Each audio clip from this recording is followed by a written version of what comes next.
We're learning Mishnah Megillah, Perek Dalid.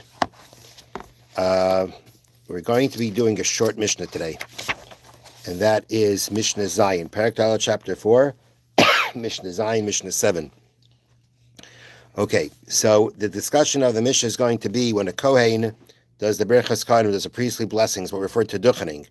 So we know that the Kohen raises up his hands as he makes the bracha. At least in the times of the Beis Hamikdash, at least times of the Beis Hamikdash, the Gemara says that a Kohen, the Shechina, divine presence, rests on the hands of the Kohen when he makes the blessing. And therefore, if you look at his hands while he's giving the blessing, it could affect your eyesight because the Shechina is there and you shouldn't be looking there. Okay, now nowadays we have a practice like that also. We don't look. I'm not sure if it's the same.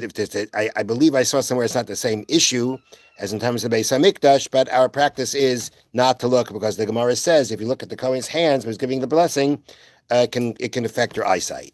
Mm-hmm. So here's the Mishnah as the following case: Kohen sheyesh biyadav mumin, a Kohen that has blemishes on his hands. His hands are blemished. His hands are crooked. But the point is that his hands are unusual, and people take notice of it. Lo yisas kapav.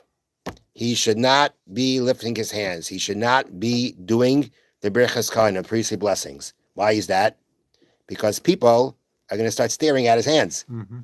Knowing that his hands are different, people are going to be curious about looking at his hands, and they're not supposed to look at his hands. And therefore, such a kohen does not duchen. Now, the Bartanura points out that it's not just a blemish on his hands. He's got a blemish on his face. So there the issue is that people are going to be looking at his face, and once they're looking at his face, they're going to turn their gaze to his hands. Let's say he has a blemish on his foot. Now, don't forget the Kohen takes off his shoes when he takes off his shoes. In the times of the Mishnah, they weren't wearing socks, they were wearing sandals and on the bare feet. So when they took off their shoes or sandals, it was bare feet. So let's say he had a blemish on his foot. The same idea.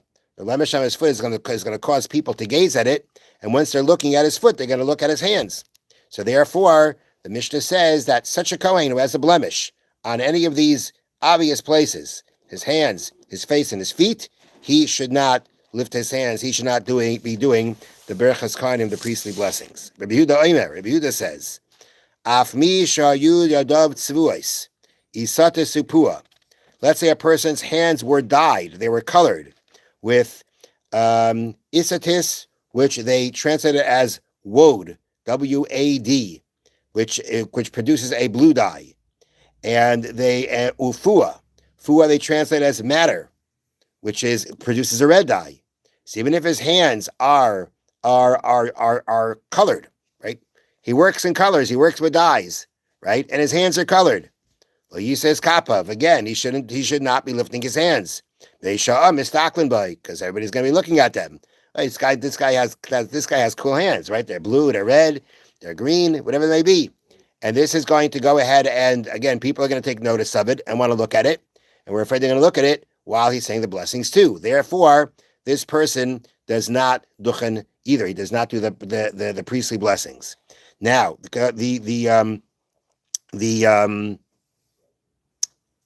right. So the Bartanura speaks out that we're talking about a place where this Kohen hasn't been living here that long.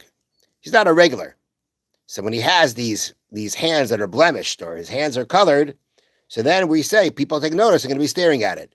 But let's say he's been around for a while. Everybody knows. Everybody's used to his blemish. Or let's say people are used to his colored hands. Or let's say a lot of people in town work in dyes, and a lot of people have colored hands. Once it's a situation that's not unusual, there's no problem. Then he can go ahead and he can do the berachas kohanim. And they also bring down here in the notes from the Shulchan Aruch, today, when it's customary for the kohanim to cover their hands with a talus while they recite the blessings, the Mishnah's prohibitions do not apply because their hands are covered anyway. And therefore, you don't have that problem that they're gazing at their hands.